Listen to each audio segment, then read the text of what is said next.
मुझे जलाधार तुम सुमधुर छवि सैतीचे मुग्ध हृदय मोर नील आकाशर जन्म तुमे गो मुझे जलाधार तुम सुमधुर छवि सैतीचे मुग्ध हृदय मोर चेतनारे तुमे आसनिते हुई फुटाइया तुर टिकी नीलकाई चेतनारे तुमे आसनिते हुई फुटाइया आत्मार टिकी नीलकाई मुए कजकर झुरे तुम पाई मुए कजकर झुरे तुम पाई झराए नयनु नीर नील आकाशर जन्म तुमे गो मुझे जलाधार तुम सुमधुर छवि सैतीचे मुग्ध हृदय मोर मो प्रेम करारे हे चिर बंदिनी चंद्रमा ढाल गो आशीष चांदिनी मो प्रेम करारे हे चिर बंदिनी चंद्रमा ढाल गो आशीष चांदिनी झलमल कर तुमरे आलोके झलमल कर तुमरे आलोके जीवन लहरी मोर नील आकाशर जन्म तुमे गो मुझे जलाधार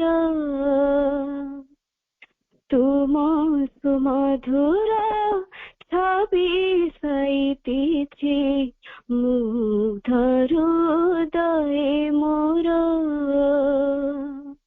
नील आकाशर जन्म तुमे गो मुझे जलाधार तुम सुमधुर छवि सैतीचे मुग्ध हृदय मोर। धन्यवाद।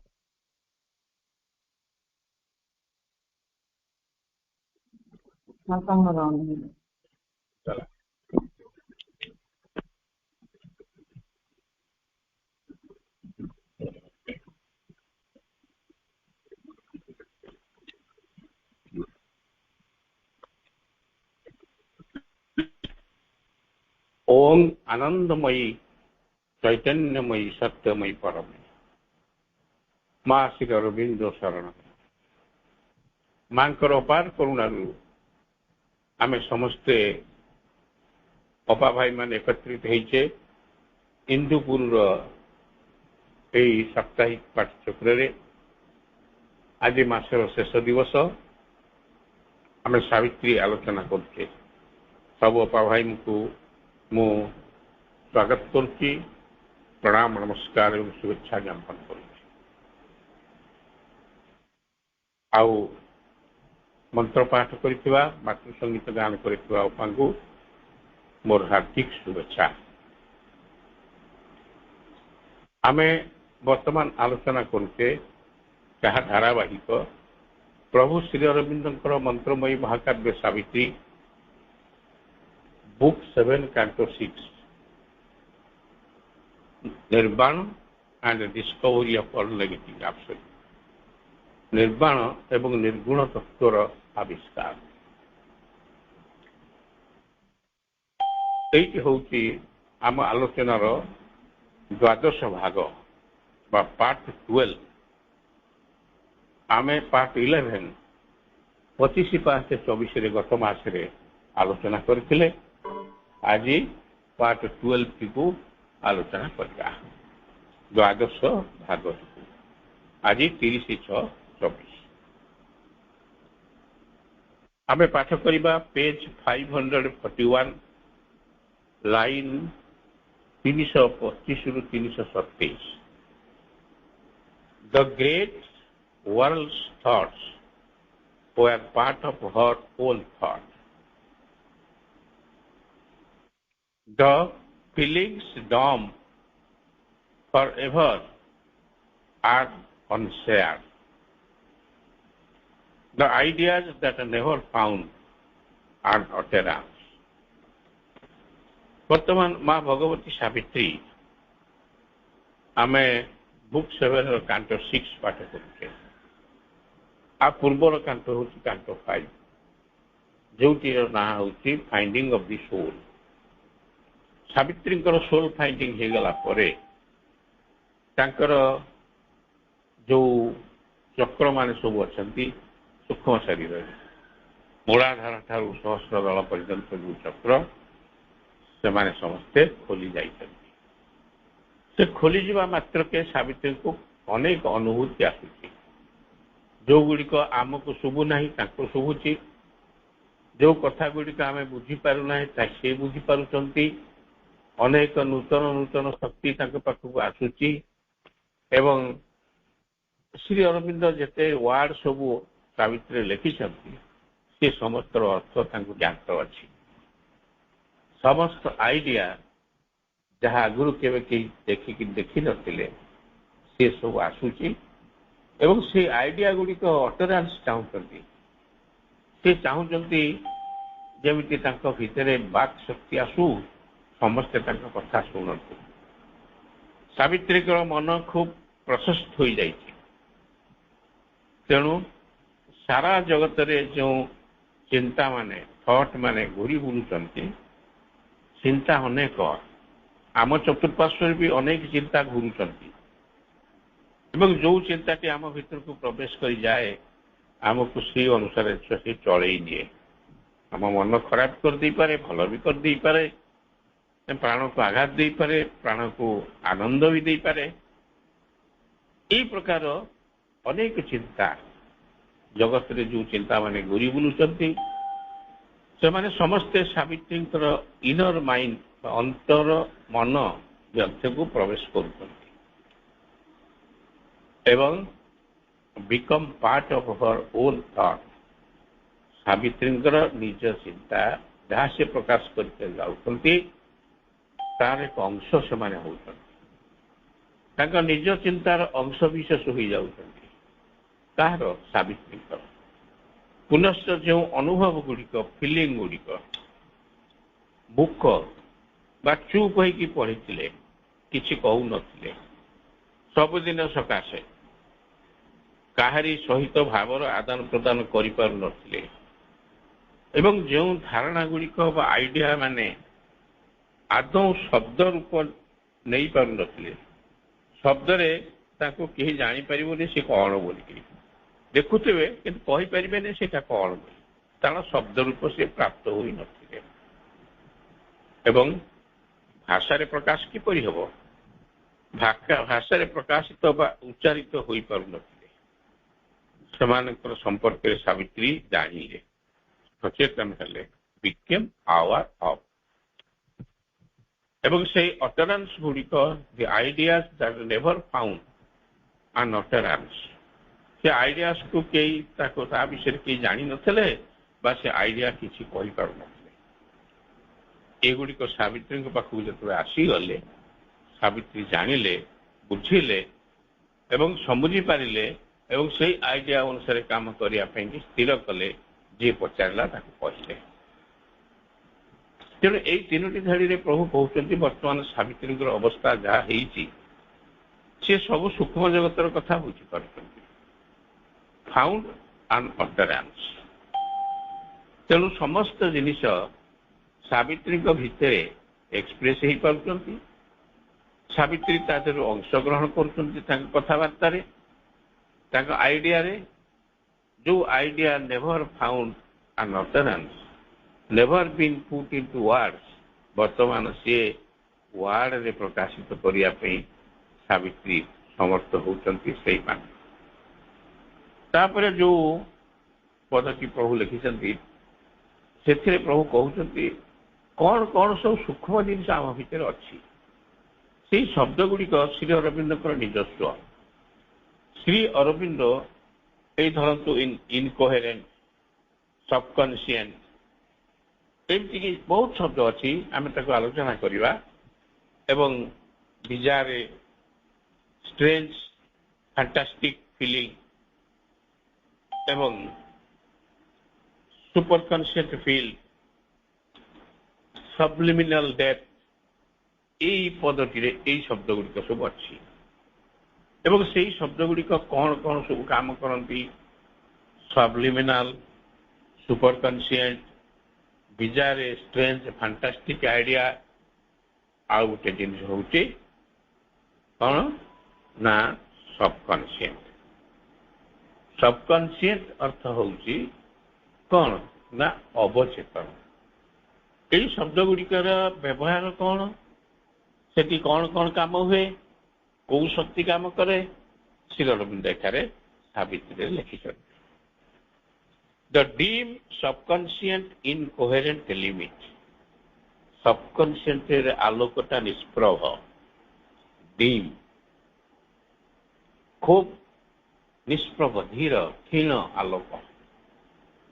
ସେଥିପାଇଁ ସେଠି ଯାହା ସେ ଆମକୁ ହିଣ୍ଟ ସେ ଦିଏ ସବକନସିଏଣ୍ଟ, ସେଗୁଡ଼ିକ କୋହେରେଣ୍ଟ ନୁହେଁ, ମାନେ ପରସ୍ପର ସହିତ କିଛି ସମ୍ପର୍କ ତାର ନଥାଏ।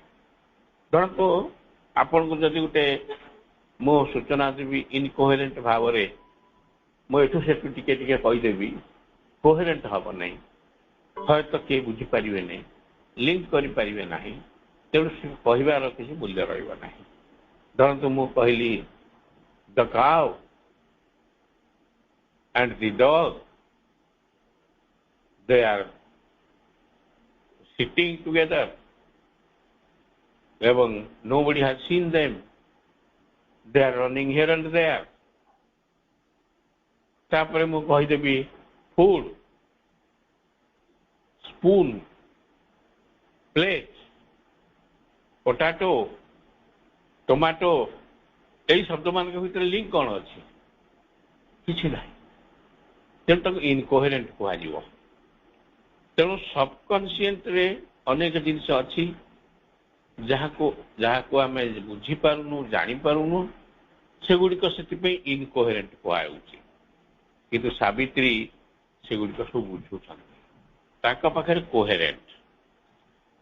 ତେଣୁ ତାର ଯୋଉ ବେୟାର ମିନିଂ ଅଛି ସେଇ ଶବ୍ଦ ଗୁଡ଼ିକର, ସବକନସିଏଣ୍ଟର, ସେ ବେୟାର ମିନିଂ ଗୁଡ଼ିକ ବା ଖୋଲା ଅର୍ଥ ଟୁଇଷ୍ଟେଡ୍ ହେଇଯାଇଛି। ଆମେ ଯେମିତି ଅନେକ ଅର୍ଥକୁ କଦର୍ଥ କରିଦଉ, ଶ୍ରୀ ଅରବିନ୍ଦ କ'ଣ ଚାହୁଁଛନ୍ତି ସାବିତ୍ରୀରେ ସେଟା ପ୍ରତୀକାତ୍ମକ ବୋଲିକି ଆମେ କହୁଛୁ, କିନ୍ତୁ ସେ ପ୍ରତୀକାଟା କାହା ପାଇଁ ସେ ଲଗେଇଛନ୍ତି ସେ କଥା ଚିନ୍ତା କରୁନାହିଁ। ଆମେ କହିଯାଉଛୁ ହଁ ଶ୍ରୀ ଅରବିନ୍ଦ ସାବିତ୍ରୀ ସିମ୍ବଲିକ, ଏପିକ୍, ସିମ୍ବଲିକ। ଯଦି ଆମେ ତାର ମିନିଂ ଜାଣି ନପାରିଲୁ ତାର ଟୁଇଷ୍ଟେଡ୍ ହେଇଗଲା। ଆମ ଇଚ୍ଛା ଅନୁସାରେ ଗୋଟେ ଅର୍ଥ କହିଦେଲୁ, ଆମ ଇଚ୍ଛା ଅନୁସାରେ ଆମେ ଯାହା ବୁଝେଇଛୁ, ଆମର ଯେତିକି ଗତି ଅଛି ସେଇଠୁ ତୋଳି ଆଣିକି ଶବ୍ଦଟିକୁ ସମସ୍ତଙ୍କୁ ଜଣେଇଦେଲୁ। ଆମ ଭିତରେ ଯୋଉମାନେ ଶ୍ରୋତା ସେମାନେ ବି ଜ୍ଞାନୀ, ସେମାନେ ହୟତ କିଛି ଦିନ ପରେ ବା କିଛି ଘଣ୍ଟା ପରେ ସେ ଶବ୍ଦର ପ୍ରକୃତ ଅର୍ଥଟିକୁ ଜାଣିଗଲେ। ସେ କ'ଣ ଭାବିବେ, ଏ ବକ୍ତା ତ କିଛି ଜାଣିନାହାନ୍ତି, ଏ ବକ୍ତୃତା କ'ଣ ଦଉଛନ୍ତି। ତେଣୁ ସବୁବେଳେ ଆମର ସବକନସିଏଣ୍ଟ ଭିତରୁ ଯୋଉ ଶବ୍ଦ ଗୁଡ଼ିକ ସବୁ ଆସେ ସେଗୁଡ଼ିକ ଇନକୋହେରେଣ୍ଟ ଭାବରେ ଆସିଥାଏ। ଏବଂ ତାର ବେୟାର ମିନିଂ ଟ୍ୱିଷ୍ଟେଡ୍ ହେଇଯାଇଥାଏ, ଡିପ୍ ଏବଂ ଷ୍ଟ୍ରେଞ୍ଜ ହେଇଯାଇଥାଏ। ଏବଂ ପ୍ରଭୁ ଶ୍ରୀ ଅରବିନ୍ଦ କହୁଛନ୍ତି କେତେକ ଚିନ୍ତା ଡିମ୍ ଆଲୁଅ ଭିତରେ ଅବଚେତନ ମନ ଭିତରେ ଉପରକୁ ଉଠୁଛନ୍ତି। ସେମାନେ ଯେଉଁ ହିଣ୍ଟସ୍ ବା ସୂଚନା ଦେଉଛନ୍ତି ସେଇ ଶବ୍ଦ ଗୁଡ଼ିକ ସେଗୁଡ଼ିକ ଇନକୋହେରେଣ୍ଟ ବା ଖାପ ଛଡ଼ା, ସମ୍ପର୍କ ବିହୀନ ଶବ୍ଦ, କନଫ୍ୟୁଜ, ଅନକ୍ଲିୟର। ତାକୁ କ୍ଲିୟର ବୋଲିକି ଆମେ କହିପାରିବା। ତେଣୁ କ'ଣ କହିବା ତାକୁ, ମାନେ କାହାରି ଭିତରେ ସମ୍ପର୍କ ନଥିବାର ଟ୍ୱିଷ୍ଟେଡ୍ କହିବା। ସେଥିପାଇଁ ପ୍ରଭୁ କହୁଛନ୍ତି ଦ ବିଜାର ସିକ୍ରେଟ ଅଫ୍ ଦେୟାର ହମ୍ବଲିଂ ସ୍ପିଚ୍। ସବକନସିୟସରୁ ଯୋଉ ଆଇଡିଆ ଗୁଡାକ ବାହାରିଲା, ଯୋଉ କଥା ବାହାରିଲା, ସେ କଥା ଗୁଡ଼ିକ ପରିଷ୍କାର ନୁହଁ। ଫମ୍ବଲିଂ ମାନେ ଜଣେ ଖନେଇକିରି କଥା କହିବା, ଯା ତା କଥା ବୁଝି ହବ ନାହିଁ, ସେଇ ପ୍ରକାର ଜିନିଷ। ଫମ୍ବଲିଂ, ସିକ୍ରେଟ୍ସ ଅଫ୍ ଦେୟାର ଫମ୍ବଲିଂ ସ୍ପିଚ୍। ବିଜାର ସିକ୍ରେଟ ଅଫ୍ ଦେୟାର ଫମ୍ବଲିଂ ସ୍ପିଚ୍। ଏବଂ ବିଜାର ସିକ୍ରେଟଟି କ'ଣ ନା, ସେଇ ଥଟ୍ ବା ଚିନ୍ତା ମାନେ ଖନେଇକିରି କଥା କହୁଛନ୍ତି, ଫାଣ୍ଟାଷ୍ଟିକ ୱେରେ କଥା କହୁଛନ୍ତି, ଶୁଣିଲେ ଅଦ୍ଭୁତ ଲାଗୁଛି, ଅସ୍ପଷ୍ଟ ଭାବରେ ଫମ୍ବଲିଂ ସ୍ପିଚ୍, ଅଦ୍ଭୁତ ଫାଣ୍ଟାଷ୍ଟିକ ଢଙ୍ଗରେ କଥାବାର୍ତ୍ତା ହେଉଛନ୍ତି। ସାବିତ୍ରୀ ସେମାନେ କଥା ଶୁଣିଲେ ଏବଂ ସେ ବିଜାର ସିକ୍ରେଟକୁ ସେ ଧରିପାରୁଥିଲେ ବା ବୁଝିପାରୁଥିଲେ। ଆମେ ବୁଝିପାରିବା ସେ କ'ଣ କହୁଛନ୍ତି, ସାବିତ୍ରୀ ବୁଝିପାରିବେ। ଆମର ଯେମିତି କହନ୍ତି ଛୋଟ ପିଲା କିଏ କ'ଣ କହୁଛି ତା ମା ବୁଝିଯିବ, ଅନ୍ୟମାନେ ବୁଝିପାରିବେ ନାହିଁ। କାରଣ ସେ ବିଜାର ୱାର୍ଡ ସହିତ ତାର ସମ୍ପର୍କ ଅଛି। ବିଜାର ମାନେ ଖାପଛଡ଼ା, କାହାରି ସହିତ କିଛି ସମ୍ପର୍କ ନଥିଲା। କହିଲେ ମୋତେ ମୋ ମନ ବିଜାର ହେଇଗଲା। ଆମେ ବି ସେ ଶବ୍ଦଟିକୁ ଇଂରେଜୀ ଶବ୍ଦଟିକୁ ବ୍ୟବହାର କରୁ ଓଡ଼ିଆରେ, ଅର୍ଥାତ୍ ମୁଁ କିଛି ବୁଝିପାରୁନି ତମେ କ'ଣ କହୁଛ। ତେଣୁ ଏଇ ଯେହେତୁ କୌଣସି ଶବ୍ଦ ସବକନସିୟସରୁ ଆସିକରି କମ୍ୟୁନିକେଟ୍ ହେଇପାରୁନି, ଇନକୋହେରେଣ୍ଟ ହେଇଯାଉଛି ଏବଂ ଟ୍ୱିଷ୍ଟେଡ୍ ହେଇଯାଉଛି, ଡିପ୍ ଏବଂ ଷ୍ଟ୍ରେଞ୍ଜ ହେଇଯାଉଛି, କିନ୍ତୁ ଏଇ କଥାକୁ she is able to grasp. Savitri ସେଇ କଥା ଗୁଡ଼ିକୁ ଶୁଣିପାରୁଛି, ବୁଝିପାରୁଛି, ଏବୁଲ୍ ଟୁ ଗ୍ରାସ୍ପ, ତାକୁ ଗ୍ରହଣ କରିକି ବୁଝିବାର ଶକ୍ତି ତାଙ୍କର ଅଛି, ସେ କ୍ଷମତା ଅଛି। ସେ ମିନିଂକୁ ଯାହା ସେ ଏକ୍ସପ୍ରେସ କରୁଛନ୍ତି ସେଇ ବିଜାର ଶବ୍ଦ ଗୁଡ଼ିକ, ହମ୍ବଲିଂ ସ୍ପିଚ୍ ଗୁଡ଼ିକ, ସେଇ ହିଣ୍ଟସକୁ ସେ ଧରିପାରୁଛନ୍ତି। ହମ୍ବୁଲ ଅର୍ଥ ତ ଜାଣିଲେ ଆମେ ଖନେଇକିରି କହିବା। ଏବଂ ସାବିତ୍ରୀ ସେଇ ହମ୍ବଲିଂ ସ୍ପିଚକୁ ଏବୁଲ୍ ଟୁ ଗ୍ରାସ୍ପ, ତେଣୁ ତା ଭିତରେ ଥିବା ବିଜାର ସିକ୍ରେଟକୁ ମଧ୍ୟ ସେ ବୁଝୁଛନ୍ତି। ଏଗୁଡ଼ାକ ଛୋଟିଆ କଥା ନୁହେଁ, ସାଧନା ନଥିଲେ ବୁଝିପାରିବେ। ସିଏ ବୁଝିପାରୁଛନ୍ତି ହିଣ୍ଟସ୍, କ'ଣ ସୂଚନା ଦଉଛି ସେ ଖନେଇ କଥାଟି। ଏବଂ ସେ ସ୍ପିଚଟା କ୍ଲମ୍ଜି, କାହାରି ସହିତ କାହାରି ଲିଙ୍କ ନାହିଁ, ମିନିଂଫୁଲ, ୱିଥ୍ ଏ ମିନିଂଫୁଲ, ତା ସେ ଅର୍ଥ ଅଛି, ଗୋଟେ ଅଣ୍ଡରଲାଇଂ ରିଏଲିଟି ଅଛି, ଗୋଟେ ସିକ୍ରେଟ ଅଛି ଯାହାକି ତା ଭିତରେ ଅଛି। କିନ୍ତୁ ସାବିତ୍ରୀ ନାଓ ସେଇ ହିଡିନ୍ ଥଟ୍ସ, ଚିନ୍ତା ଗୁଡ଼ିକୁ ଜାଣିପାରୁଛନ୍ତି, ହିଡିନ୍ ଥିଙ୍ଗସ୍ ଗୁଡ଼ିକୁ ଜାଣିପାରୁଛନ୍ତି, ବୁଝିପାରୁଛନ୍ତି, ତାଙ୍କର ସେ ସାମର୍ଥ୍ୟ ଆସିଯାଇଛି।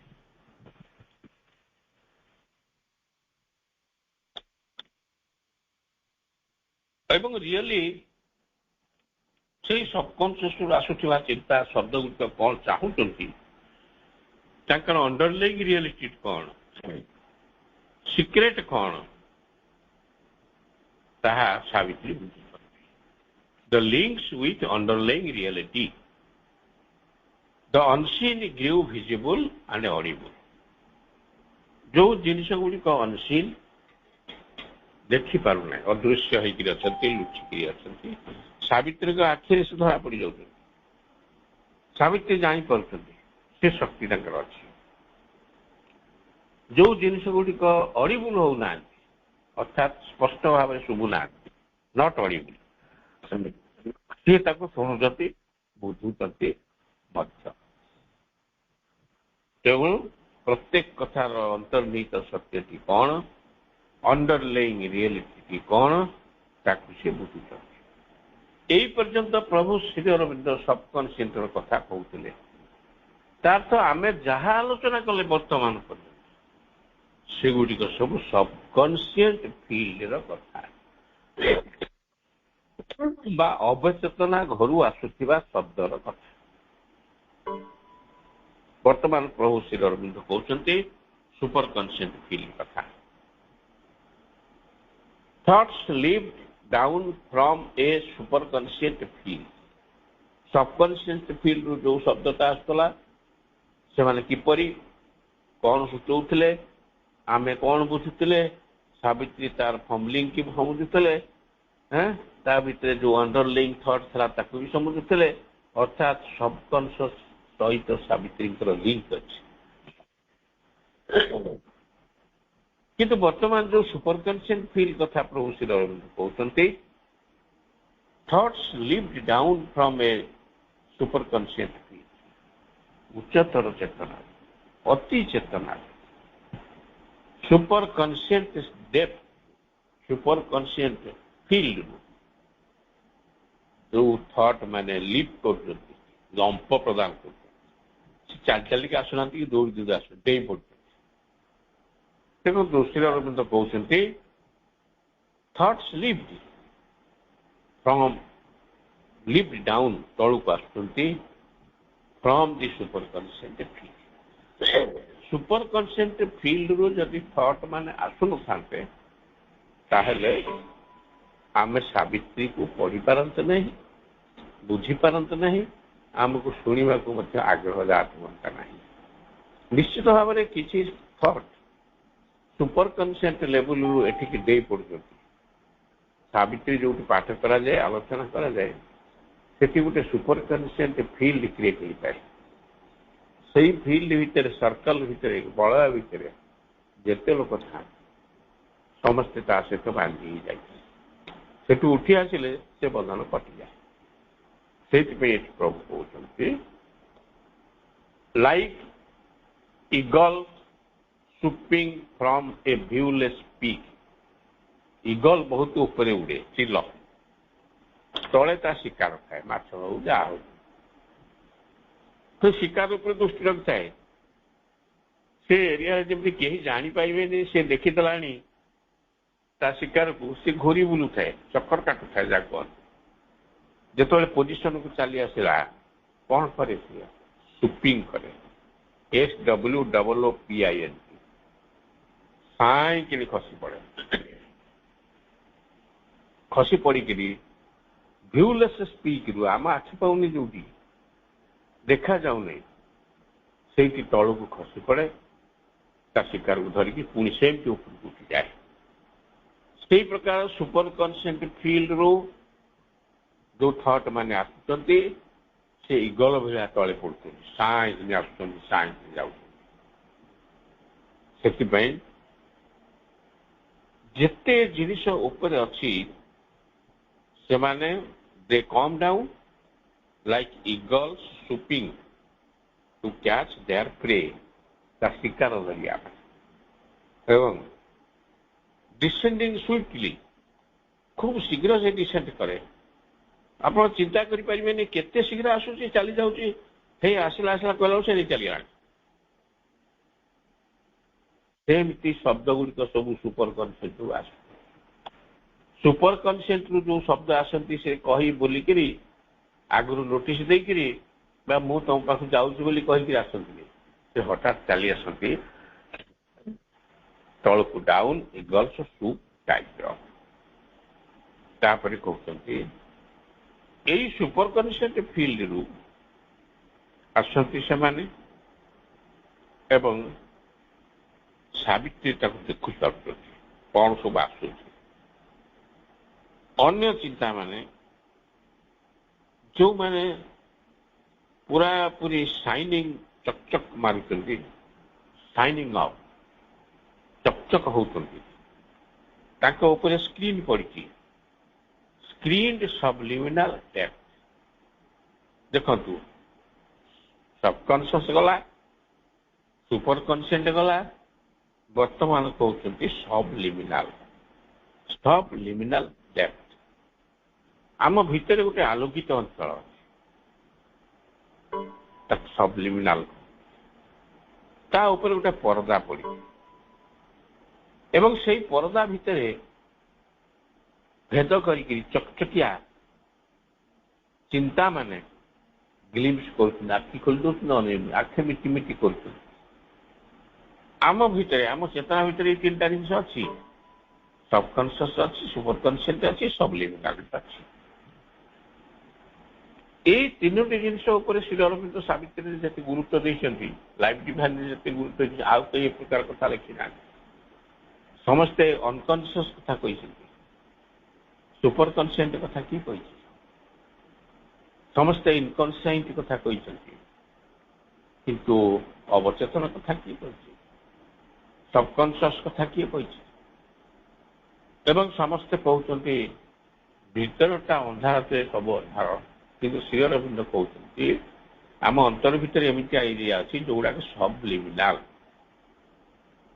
ସେ ଆଲୁଅ ଅଛି ତାରେ, ତା ଉପରେ ପରଦା ପଡ଼ିଥିବାରୁ ସେ ଆଲୋକକୁ ଆମେ ଦେଖିପାରୁନୁ। ସେଠି ଯୋଉ ଚିନ୍ତା ମାନେ ଅଛନ୍ତି ସେମାନେ ଚକଚକିଆ, ବିଭିନ୍ନ ଆଲୋକରେ ରଙ୍ଗରେ ରଞ୍ଜିତ, ଆଖି ଅନଉଛନ୍ତି ମିଟି ମିଟି କରି ପରଦା ପଛରେ ଯେ ଆମର ବେଳ ହେଇଗଲାଣି, ଆମେ ଯିବୁ, ଆମକୁ ଟିକେ ସମୁଦ୍ର, ଆମକୁ ବୁଝ। ସାବିତ୍ରୀ ସେମାନଙ୍କୁ ବୁଝିପାରୁଛନ୍ତି, ଆମେ ସାଧାରଣ ଲୋକ ବୁଝିପାରୁନାହିଁ। ସ୍କ୍ରିନ୍ଡ ସବଲିମିନାଲ depth. Last but one line, thoughts glimpsed up from the screen subliminal depth. ସେ କେମିତି ସେଠି ଛଟପଟ ହଉଛନ୍ତି ସେ ଚିନ୍ତା ମାନେ ବାହାରକୁ ଆସିବେ ବୋଲି ସବଲିମିନାଲ ଭିତରୁ, ନା like a golden fishes from the hidden C.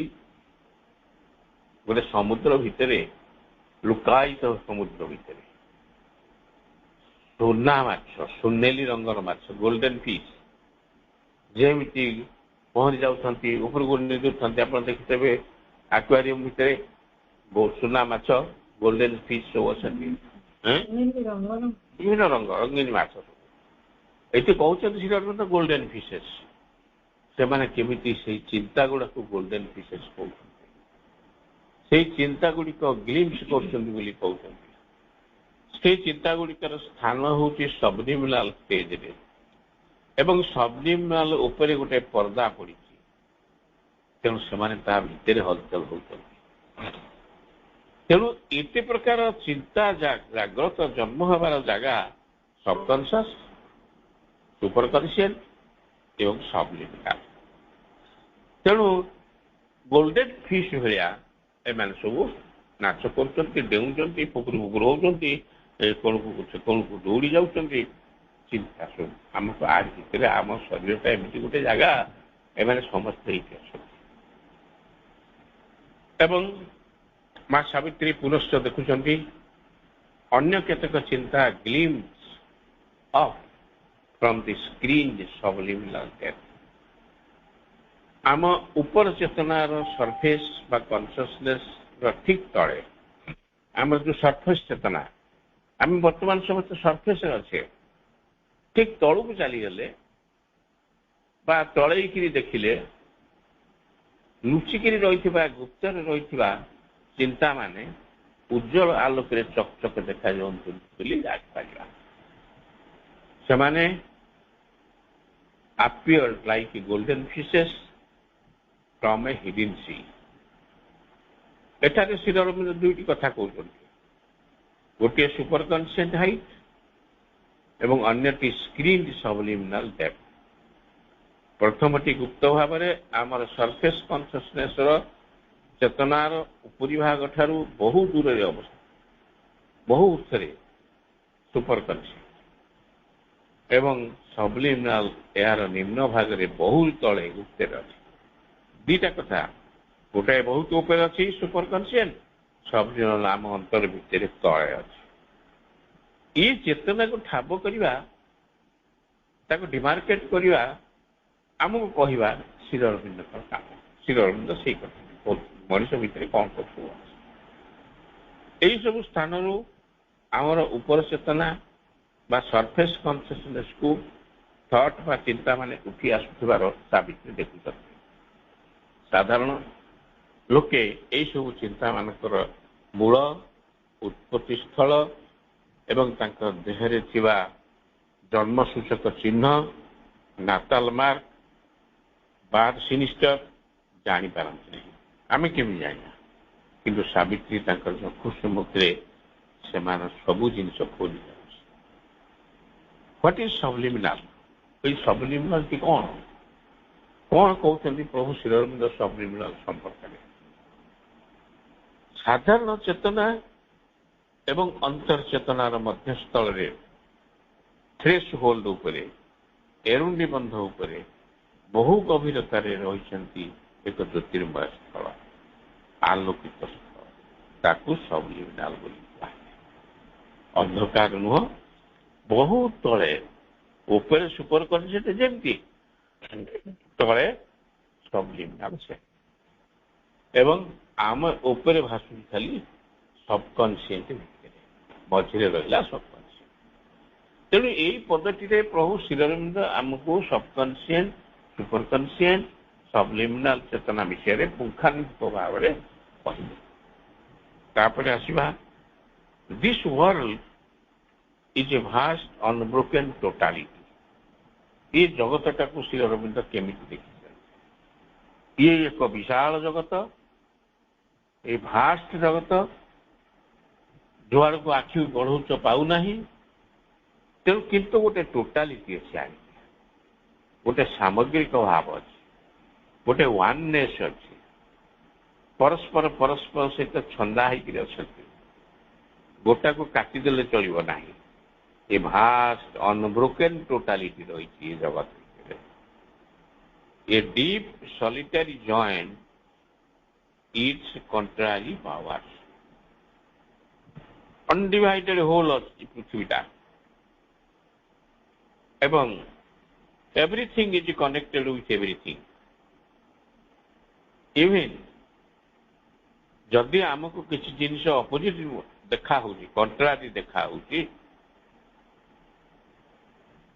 କଣ୍ଟ୍ରାଡିକ୍ଟୋରି ମନେ ହଉଛି,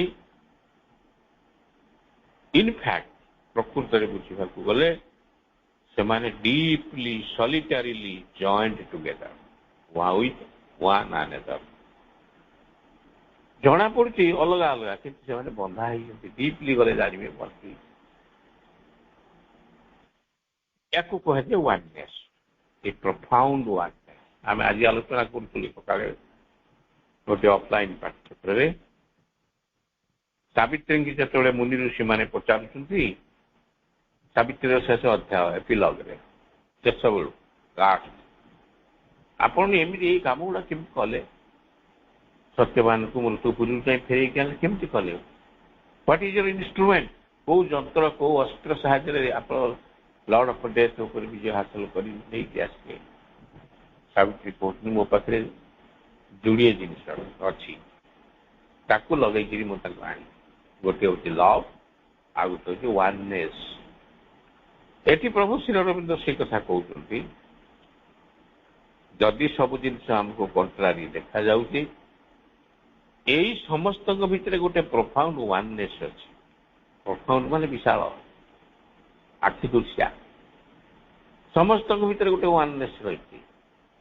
ସେଇ ୱାନନେସ୍ଟା ଯେତେବେଳେ ତାକୁ ଖୋଜି ପାଇବା ବା ତାକୁ ବାହାର କରିଦେବାର ଶକ୍ତି ଯେଉଁମାନଙ୍କ ଅଛି, ସେଇମାନେ ପ୍ରକୃତରେ ଅର୍ଡିନାରୀ ଲୋକମାନଙ୍କୁ, ଆମ ପରି ସାଧାରଣ ଲୋକମାନଙ୍କୁ ବାଟ ବତାନ୍ତି, କହିଦିଅନ୍ତି, ତୁମ ଭିତରେ ଏଇ ଜିନିଷଟା ଅଛି, ତମେ ଜାଣିପାରୁନା, ଦେଖିପାରୁନ, ଦେଖ ମୁଁ ଦେଖେଇ ଦଉଛି। ମୁଁ ତୁମ ସହିତ ଏକାକାର ହେଇଯାଉଛି, ତମେ ମୋ ଭିତରେ ତାକୁ ଦେଖ। ଯେମିତି ଶ୍ରୀ ଅରବିନ୍ଦ ମା କରୁଛନ୍ତି। ସେଥିପାଇଁ କୁହାହଉଛି ଭଲ ପାଇବା। ଭଲ ପାଇବା ପାଇଁ ଭଲ ପାଇବା, ଆଉ କିଛି ଲାଭ ଆଶା ନ ରଖି। ତାପରେ ସମସ୍ତଙ୍କ ସହିତ ମିଳିମିଶିକି ଚଳିବା ୱାନନେସ୍। ତେଣୁ ଆମେ ତ ଜଡ଼ ସଂସାରରେ ବାସ କରୁଛେ। ଏ ଜଡ଼ ଭିତରେ ତିନିଟା ମାଇନସ ପଏଣ୍ଟ ଅଛି। ପ୍ରଥମଟି ହେଉଛି ଅଜ୍ଞାନତା, ଦ୍ୱିତୀୟଟି ହେଉଛି ଇନର୍ସିଆ ଜଡ଼ତା ଏବଂ ତୃତୀୟଟି ହେଉଛି ଡିଭିଜନ। ଏଇ ତିନିଟା ଜଡ଼ରେ ଥିବାରୁ ଆମ ଭିତରେ ବି ତାହା ଅଛି। କାରଣ ଆମ ଶରୀରଟା ବି ଜଡ଼। ଆମେ ତ ଜଡ଼ରୁ କ୍ଷିତି ଅତ୍ୟଜ ଗୋମରୁ ତିଆରି ହେଇଛୁ ଜଡ଼ରୁ। ତେଣୁ ଆମ ଭିତରେ ଅଜ୍ଞାନତା ଅଛି। ସେ ଅଜ୍ଞାନତାକୁ ଦୂର କରିବା ପାଇଁ ଏତେ ସବୁ ଜିନିଷ ଚାଲିଛି। ଆଉ ଦ୍ୱିତୀୟ ଜିନିଷ ହେଉଛି ଇନର୍ସିଆ, ଅର୍ଥାତ୍ ଆମେ ସାଧାରଣ ଭାବରେ କର୍ମତତ୍ପର ନୁହଁ, ସବୁବେଳେ ଶୋଇ ପଡ଼ିବାକୁ ଇଚ୍ଛା କରୁ, କାମଚୋର ହେଇଯାଉ ଏବଂ ଏମିତି ବିହେଭ୍ କରୁ ଆମକୁ କେହି କାମ ଯେମିତି ଦେବେନି, ଆମ ଦ୍ୱାରା କିଛି ହେଇପାରିବ ନାହିଁ। ଆମେ ଇନର୍ସିଆ ଭିତରେ ଡୁବି ଯାଉ, ହାତ ଗୋଡ଼ ହଲେ ନାହିଁ, କିଛି କରିବାକୁ ଇଚ୍ଛା ହୁଏନି, ସ୍ପୃହା ହୁଏନି, ବେକାର ହେଇଯାଉ। ଏଇଟା ଜଡ଼ ଭିତରେ, ଜଡ଼ ଯାହା ଆମେ ସେୟା। ତୃତୀୟ ଜିନିଷ ହେଉଛି ଡିଭିଜନ। ଜଡ଼ ଆମକୁ ଶିଖେଇଛି ଅଲଗା ହେଇଯିବାକୁ, ୱାନନେସ୍ କଥା ଶିଖେଇନି। ଶ୍ରୀ ସାବିତ୍ରୀ ଶିଖଉଛନ୍ତି ୱାନନେସ୍ କଥା। ଜଡ଼ କିନ୍ତୁ କହୁଛି ଜଡ଼ ଭିତରେ ଯୋଉ ମଞ୍ଜିଟି ଅଛି ୱାନନେସ୍ ଡିଭିଜନର ମଞ୍ଜି, ଆସ ଭାଙ୍ଗିଯିବା, ଆସ ଅଲଗା ହେଇଯିବା। ଅନୁଷ୍ଠାନ ମାନଙ୍କ ଭିତରେ ଏହି ଡିଭିଜନ ଥିବାରୁ ଅନୁଷ୍ଠାନର ଅନ୍ୟ ନାମ ଅସଙ୍ଗତି ବୋଲି କୁହାଯାଉଛି। ଏବଂ ଅସଙ୍ଗତି ଆସିଗଲେ ଆଉ କୌଣସି ଜିନିଷ ଏକାଠି ହୋଇ ରହିପାରିବ ନାହିଁ, କାହିଁକି ଜଡ଼ ଭିତରେ ଅଛି। ଶ୍ରୀ ଅରବିନ୍ଦ ଯୋଉ ଟ୍ରାନ୍ସଫର୍ମେସନ କଥା କହୁଛନ୍ତି, ଟୋଟାଲ ଟ୍ରାନ୍ସଫର୍ମେସନ, ଇଭିନ୍ ଜଡ଼ ଭିତରେ ଥିବା ଅଜ୍ଞାନତା, ଜଡ଼ ଭିତରେ ଥିବା ଇନର୍ସିଆ, ଜଡ଼ ଭିତରେ ଥିବା ଡିଭିଜନଟି ମଧ୍ୟ ରୂପାନ୍ତରିତ ହେଇଯିବ ଦିବ୍ୟ ତତ୍ତ୍ୱରେ। ତାପରେ ଯାଇ ପୃଥିବୀରେ ପୂର୍ଣ୍ଣାଙ୍ଗ ରୂପାନ୍ତର କ୍ରିୟା ସମାପ୍ତ ହେବ। ତେଣୁ world is a vast unbroken totality, a deep solidarity, solidarity ମାନେ ଏକତ୍ରୀକରଣ, ଜଏନ୍ସ ଦି କଣ୍ଟ୍ରାରି ପାୱାର। ଯେତେ କଣ୍ଟ୍ରାରି ପାୱାର ଅଛି, ବିରୋଧ ଶକ୍ତି ସବୁ ଅଛନ୍ତି। ଆମେ କାମ ଆରମ୍ଭ କରୁ, ପ୍ରଥମେ ବିରୋଧ କରିକି କେତେବେଳେ ସେହି କାମକୁ ଆଦରି ନେଇଥାଉ ଆମେ ବି ଜାଣିନଥାଉ। ବିରୋଧାଭାସରୁ କାମ ଆରମ୍ଭ ହୁଏ। ଯୋଉ ଲୋକମାନେ କହନ୍ତି ଆମେ ଈଶ୍ୱର ମାନୁନାହିଁ, ଦିନ ଆସେ ସେମାନେ ଈଶ୍ୱରଙ୍କୁ ଯେମିତି ମାନନ୍ତି ଆମେ ମାନିପାରିବା। ଯୋଉମାନେ କହନ୍ତି ମା ଶ୍ରୀ ମୁଁ ଯାଇନି କି ତାଙ୍କୁ ଦେଖିନି, ସେଇମାନେ ଦିନେ ଏମିତି ବାୟା ହୁଅନ୍ତି। ତେଣୁ ପ୍ରତ୍ୟେକ ଜିନିଷ ବିରୋଧାଭାସରୁ ଆରମ୍ଭ ହୁଏ, ଶେଷରେ ପୂର୍ଣ୍ଣତା ପ୍ରାପ୍ତ। ବିରୋଧାଭାସ ସମସ୍ତେ ଆମେ ବି ଆରମ୍ଭ କରୁ। ଆମେ ଯୋଉ କାମ ଆରମ୍ଭ କରୁଛୁ ବିରୋଧାଭାସ ନା, ଆମେ ଠିକ କରୁ, ଜାଣିଛୁ କେମିତି କରିବାକୁ ପଡିବ, କଣ କରିବାକୁ ପଡିବ। ତାପରେ କହୁଛନ୍ତି gods summit look back on the mute abyss. Gods summit the higher ଲେବୁଲ ଅଫ୍ ଏକ୍ଜିଷ୍ଟେନ୍ସ। ଭଗବାନ ଯୋଉଠି ଅଛନ୍ତି, ଧରନ୍ତୁ ଆମର ସେଟା ସର୍ବୋଚ୍ଚ ସ୍ଥାନ, ସେଇ ସ୍ଥାନ ସହିତ କନେକ୍ଟେଡ ହେଲେ ଆମେ ଜାଣିପାରିବା ଉପରେ କଣ ଅଛି, ତାପରେ ତଳେ କଣ ଅଛି। ତାହେଲେ ଗଡ୍ସ ସମିଟ୍ ଲୁକ୍ ବ୍ୟାକ୍, ଉପରେ ଯାଇକି ଠିଆ ହେଲେ ମଧ୍ୟ ଆମେ ତଳକୁ ଅନଉ। ଯେତେ ଯିଏ ଉପରକୁ ଯାଏ ସେ ତଳକୁ ବି ଅନାଏ। ତଳେ କଣ ଅଛି? Mute abyss. ଗଡ୍ସ ସମିଟ୍ ଉପରେ ଅଛି, ନିମ୍ନରେ ମ୍ୟୁଟ୍ ଆବିସ୍। ମ୍ୟୁଟ୍ ମାନେ ଅଚଳ, ନିଶ୍ଚଳ, ନୀରବ। ମ୍ୟୁଟ୍, ଅନମ୍ୟୁଟ୍ କହନ୍ତୁନି, ଆପଣ ଅନମ୍ୟୁଟ୍ କରିଦେଉଛନ୍ତି ମୋବାଇଲ କି, ମ୍ୟୁଟ୍ କରିଦେଉଛନ୍ତି, ନୀରବ କରିଦେଲେ ତାକୁ। ନୀରବ ନିଶ୍ଚଳ ଆବିସ୍, ନର୍କ। ଏବଂ ତଳେ ନର୍କ, ଉପରେ ଗଡ୍ ସମିଟ୍। ଡାର୍କନେସ୍ ହେଉଛି ତଳେ, ଲାଇଟ୍, ଷ୍ଟୁପେଣ୍ଡସ୍ ଲାଇଟ୍ ହେଉଛି ଉପରେ, ଏବଂ ତଳେ ହେଉଛି ଡିପେଷ୍ଟ ନଲେଜ। ଉପରେ ହେଉଛି ଡିପେଷ୍ଟ ନଲେଜ, ତଳେ ହେଉଛି ଡିପେଷ୍ଟ ଇନକନସାଇନ୍ସ। ଏ ଦୁଇଟାର ଲିଙ୍କ ଅଛି। ଯଦି ଇନକନସିଏନ୍ସ ନଥାନ୍ତା ତାହେଲେ ଅବତରଣ କ୍ରିୟାଟି ହେଇପାରନ୍ତା ନାହିଁ, ଉପରକୁ କେହି ଉଠନ୍ତେ ନାହିଁ ଏବଂ ବିବର୍ତ୍ତନ ବି ହୁଅନ୍ତା, ଫେଲ ମାରିଯାଆନ୍ତା।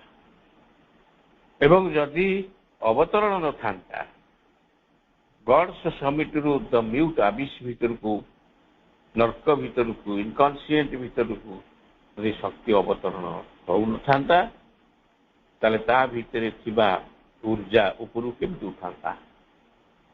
ଦୁଇଟା ଜିନିଷ ତିଆରି ହେଇଛି ସାଇଣ୍ଟିଫିକାଲି ଏବଂ ଆମମାନଙ୍କୁ ସମସ୍ତଙ୍କୁ ସେଥିରେ ଭାଗ ନେବା ପାଇଁ। ତେଣୁ ଇନକନସିଏଣ୍ଟର ମଧ୍ୟ ସ୍ଥାନ ରହିଛି, କନସିୟସନେସର ମଧ୍ୟ ସ୍ଥାନ ରହିଛି, ଗଡ୍ସ ସମିତିର ସ୍ଥାନ ଅଛି, ମ୍ୟୁଟ ଆବିସର ମଧ୍ୟ ସ୍ଥାନ ଅଛି। ସୋ ମ୍ୟାନ୍ ଏଭଲଭିଂ ଟୁ ଡିଭାଇନେଷ୍ଟ ହାଇଟ୍, এই କଥାଟି ଯଦି ଏଠି କହୁଛି ଶ୍ରୀ ଅରବିନ୍ଦ କହୁଛନ୍ତି। ତେଣୁ ସୁତରାଂ ନିଶ୍ଚିତ ଭାବରେ ମଣିଷ ଏଭଲ୍ଭ କରୁଛି। ଏଭଲ୍ଭ ମାନେ ଆସ୍ତେ ଆସ୍ତେ ଉପରକୁ ଉଠିବା। ଆସ୍ତେ ଆସ୍ତେ ଉପରକୁ ଉଠୁଛି। କୋଉ ପର୍ଯ୍ୟନ୍ତ ସେ ଉଠି ଉଠିକି ଯିବ ନା ଟୁ ଦି ଡିଭାଇନେଷ୍ଟ ହାଇଟ୍, ଦିବ୍ୟ ଶକ୍ତିଙ୍କର ସର୍ବୋତ୍ତମ ଉଚ୍ଚତାକୁ, ଗଡ୍ସ ସମିତିକୁ ସେ ଯିବ। Colloquies still with the animal and the gene. Colloquies. ଆମେ ଜାଣିଛେ କଲୋକି ଅର୍ଥ କ'ଣ? କଲୋକି ମିନ୍ସ ଟୁ ସ୍ପିକ୍ ୱିଥ୍। ଧରନ୍ତୁ ଆମେ ଗୀତାକୁ କହୁଛୁ ଗୋଟେ କଲୋକି। କ'ଣ ନା ସେ ଭଗବାନ ଶ୍ରୀକୃଷ୍ଣ ଅର୍ଜୁନକୁ କହୁଛନ୍ତି ଇଟ୍ ଇଜ୍ ଏ କଲୋକି। ସେମିତି କଲୋକି ତ ବିଭିନ୍ନ ଜାଗାରେ ଅଛି। ଏଇ ଯୋଉ ଜିନ୍ ଶବ୍ଦଟି ଆରବିଆନ୍ ନାଇଟରେ ଅଛି। ଆରବ୍ୟ ରଜନୀ ଭିତରେ ଗୋଟେ ଆରବିକ ୱାର୍ଡ ଇଏ ଜିନ୍। ଗୋଟେ ଇସଲାମିକ ମାଇଥୋଲୋଜିରେ ଅଛି ଜିନ୍। ଆରବିଆନ୍ ନାଇଟ୍ସର ଷ୍ଟୋରିରେ ଜିନ୍ କଥାଟି କୁହାଯାଇଛି। ଏବଂ ଆମେ ଯେତେବେଳେ ଗୋଟେ ଲ୍ୟାମ୍ପ, ଗୋଟେ ବଟଲ ଭିତରେ ଗୋଟେ ଇମ୍ପ ଅଛି, ଇମ୍ପ ମାନେ ରାକ୍ଷସ, ସେ ଜିନ୍ ହଉଛି ସେ। ଜିନ୍ କିଏ ଅଛି? ସେ ସମୁଦ୍ରକୁ ପକେଇ ଦେଇଥା, ତାକୁ କିଏ ବୋତଲରେ ପୁରେଇକି ତେଣୁ ଗୋଟେ ଜାଲ ପକେଇକିରି କେଉଁଟେ ଟିକେ ତାକୁ ଧରିଲା। ସେ ବୋତଲରେ ଦେଖିଲା ଗୋଟେ ରାକ୍ଷସ ଅଛି, ଭୂତଟାଏ ଅଛି ଏବଂ କହିଲା, ସେ ଭୂତ କହୁଛି ତୁ ମତେ ମୁକ୍ତ କରିଦେ, ମୁଁ ତତେ ବଡ ଲୋକ କରିଦେବି। ନା ତୁ ମୁକ୍ତ ହେଇଗଲେ ମତେ କାଳେ ମାରିଦବୁ? ନା ନା, ମୁଁ ତ ୱିଶ ପୂରଣ କରିଦେବି ଏବଂ ମତେ ତୁ ନବୁ, ତୋ ୱିଶଟାକୁ ପୂରଣ କରିଦେଇ ସାରିଲା ପରେ ମୋ ମୂଲ୍ୟ ହଉଛି $100। ତାକୁ ତୁ ଅନ୍ୟକୁ ବିକିଦେବୁ। ତୁ ରଖିବୁ ଯଦି ତୋତେ କୁଷ୍ଠ ରୋଗ ହେଇଯିବ। ବଟଲ ଇମ୍ପ ତାକୁ କହୁଛନ୍ତି। ତୁ ଅନ୍ୟକୁ $99 ବିକିବୁ, $1 ମାଇନସ କରି। ସିଏ ଯେମିତି ନବ, ତା କାମ ସବୁ ହେଇସାରିଲା ପରେ ସେ ଆଉ ଜଣକୁ ବିକିବ, ଥାର୍ଡ ମ୍ୟାନକୁ $98। ଏମିତି ବିକି ହେଇ ହେଇ ଚାଲିଲା। ଲାଷ୍ଟକୁ $1 ଯିଏ କିଣିଲା, ଡଲାର କିଣିଲା, $1। ଆଉ ଜଣକୁ ନଦେଲା ମାନେ ତାର ଅସୁବିଧା ହବ। କୁହାହେଇଛି କୁଷ୍ଠରୋଗ ହେଇଯିବ, ଯାହା ସମ୍ପତ୍ତି ଦେଇଛି ସବୁ ହେଇଯିବ। ତେଣୁ ସେ ଛାଟି ପିଟି ହେଲା, କେମିତି ବିକିବ? $1 ପରେ ତ ଆଉ ଡଲାରର ଡିନୋମିନେସନ ନାହିଁ। $1 ମାଇନସ ହେଇଗଲା ପରେ 0 ରହିଯିବ। 0 କ'ଣ ଡିନୋମିନେସନ ଅଛି? ତେଣୁ ସେଟା ବିକି ପାରିଲା। ବିକି ଯେମିତି ନ ପାରିଲା, ତାର ଅବକ୍ଷୟ ଆରମ୍ଭ ହେଲା। ଯେତେ ବଡ ଲୋକ ସିଏ ହେଇଥିଲା ସବୁ ଚାଲିଗଲା। ଲାଷ୍ଟକୁ ସେ ଭୂତ କହିଲା, ତୋତେ ଗୋଟେ ବନ୍ଧୁକ ମୁଁ ଦେଇଥିଲି, କିଣେଇ ଦେଇଥିଲି, ସେଇ ବନ୍ଧୁକ ତୋ ମୁଣ୍ଡରେ ଲଗେଇକି ମାରିଲୁ, କେମିତି ଲାଗୁଛି? ସେ ମାରିଲା, ମଲା ଏବଂ ବୋତଲଟିକୁ ଧରିଛି ହାତରେ। ଯେତେବେଳେ ସେ ବନ୍ଧୁକ ଟିପୁଛି, ବୋତଲଟାକୁ ପୁଣି ସମୁଦ୍ରକୁ ଫୋପାଡ଼ିଲା। ଇଏ ଗୋଟେ ଷ୍ଟୋରି। ଏଠି ପ୍ରଭୁ ସେଇ ଷ୍ଟୋରିଟାକୁ କଲୋକି still with the animal and the gene. ବର୍ତ୍ତମାନ ସୁଦ୍ଧା ଆନିମଲ, ପଶୁ ପକ୍ଷୀ ପ୍ରାଣୀ ଏବଂ ଜିନ୍ର ଗପ ମଧ୍ୟ ଆମେ ପଢୁଛୁ, ଖୁସି ହଉ। କାହିଁକି ନା ଆମ ଭିତରେ ଜିନ୍ ଅଛି, ଆମ ଭିତରେ ପଶୁ ପ୍ରବୃତ୍ତି ଅଛି। ସେଇଥିପାଇଁ ଏଇ କଲୋକି ଗୁଡାକ ଆମକୁ ଶୁଣିବା ପାଇଁ ଲାଗୁଛି। ଦ ହ୍ୟୁମାନ ଗଡ୍ ହେଡ୍ ୱିଥ୍ ଷ୍ଟାର ଗେଜର ଆଇଜ୍। ମଣିଷର ଯୋଉ ଉପର ଚେତନା, ଉର୍ଦ୍ଧ୍ୱତନ ଚେତନା। ମଣିଷ ସବୁବେଳେ ଆଖି ଖୋଲିକିରି ଚାହେଁ ଷ୍ଟାର ଗେଜ୍। ଷ୍ଟାର ମାନେ ଚକଚକ କରୁଥିବା। ଆଖି ଯେତେବେଳେ ଖୋଲିକିରି ତରା ଟିକିରି ଚାହିଁବେ ଆଖିଟା ଚକଚକ ଦେଖାଯାଏ। ମଣିଷ ସେଇ ଚକଚକ ଆଖିରେ ସମସ୍ତଙ୍କୁ ଖୋଜେ। lives still in one house with the primal beast। ବର୍ତ୍ତମାନ ମଣିଷ ଗୋଟିଏ ଘରେ ପ୍ରାଇମାଲ ବିଷ୍ଟ, ଗୋଡ଼ରୁ ଥିବା ଆଦିମ ପଶୁ ସହିତ ବି ରହୁଛି। ପ୍ରତ୍ୟେକ ମଣିଷ ଭିତରେ ଆଦିମ କ୍ଷୁଧା ଅଛି, ପଶୁ ପ୍ରବୃତ୍ତି ଅଛି। ସେଇ ପଶୁ ପ୍ରବୃତ୍ତି ଭିତରେ ଯାହା ଅଛି, ଶ୍ରୀ ଅରବିନ୍ଦ କହୁଛନ୍ତି ତାକୁ ତୁ ନିଜର କରି ବିଛଣା ତା ପାଇଁ କରିଦଉଛୁ। ସେ ଶୋଉଛି, ତୁ ଶୋଉଛୁ, ତୋ ସହିତ ସେ ଖାଉଛି, ତୋ ସହିତ ସେ ଖେଳୁଛି, କିନ୍ତୁ ତୋ ସହିତ ବନ୍ଧୁ ସେଇ ପ୍ରାଇମାଲ Bisht. The high meets the low, all is a single plan। ଏ ସୃଷ୍ଟିଟା ଗୋଟେ ପ୍ଲାନ୍, ଗୋଟେ ଯୋଜନା, ଗୋଟେ ବ୍ଲୁ ପ୍ରିଣ୍ଟ। ହାଇ ମିଟ୍ସ ଲୋ, ଉଚ୍ଚରେ ଯିଏ ଅଛି ସେ ଲୋକୁ ମିଟ୍ କରୁଛି ଏବଂ ଲୋ ମଧ୍ୟ ଉଠି ଉଠି ଉପରକୁ ଯାଉଛି। ଏ ସୃଷ୍ଟି ତତ୍ତ୍ୱକୁ ପ୍ରଭୁ ଶ୍ରୀ ଅରବିନ୍ଦ ଏଇ 5ଟି ଧାଡ଼ିରେ ଆମମାନଙ୍କ ଆଗରେ ଉପସ୍ଥାପନା କରିଛନ୍ତି। ଅପା ଭାଇମାନେ, ବର୍ତ୍ତମାନ ଆମେ ଏଇଠି ରଖିବା, ଆପଣଙ୍କ ସମୟ ହେଇଗଲାଣି। ତେଣୁ ପୁଣି ଆର ମାସକୁ ଦେଖିବା ପରସ୍ପରକୁ। ମୁଁ ସମସ୍ତଙ୍କୁ ପୁଣି ଥରେ କୃତଜ୍ଞତା ଜ୍ଞାପନ କରୁଛି। ଓಂ ଆନନ୍ଦମୟୀ ଚୈତନ୍ୟମୟୀ ସତ୍ୟମୟୀ ପରମେ ମା ଶ୍ରୀ ଅରବିନ୍ଦ।